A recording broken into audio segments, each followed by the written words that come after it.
Yusek, kagabi po ay umattend si VP Sara sa meeting di avance ng PDP Laban. At sinabi niya po, ngayon daw nawu-witness ng buong bansa ang isang systematic demolition job against its political opponents. Sabi niya po, hindi sila ang problema, hindi Duterte ang problema ng Pilipinas. Kasi sino raw pong makikinabang kung tuluyan ng burahin sa mundo ang pamilyang Duterte. Hindi ang mga Pilipino, lalong hindi ang biktima ng mga krimen o yung mga nagugutom.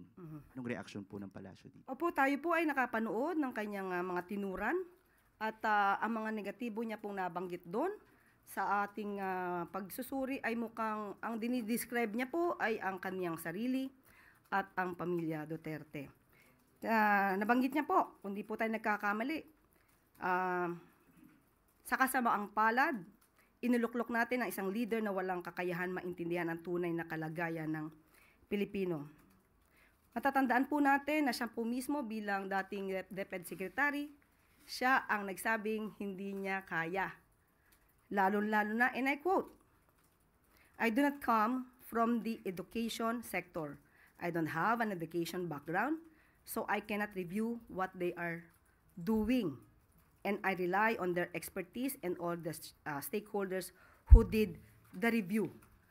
So, at the time, makikita natin kung paano nga ba napabayaan ang education sector dahil 1.5 million DepEd laptops items stuck in warehouses since 2020 at hindi pa niya ito nagawa ng paraan bilang namumuno sa DepEd noon at si Secretary Angara pa ang siyang nagsosolve ng problemang ito. Nandun din po ang issue ng panis na gatas, inaamag na Nutriban sa mga public school at ito po ay nagkakahalaga ng 5.7 billion na hindi po napakinabangan ng mga estudyante. At meron din pong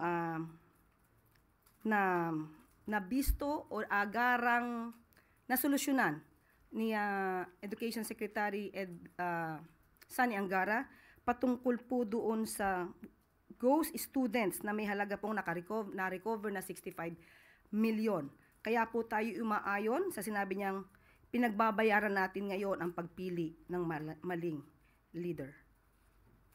So, hindi po ba siya ang problema ng bansa or isa sa mga problema ng bansa? Next question, Kenneth.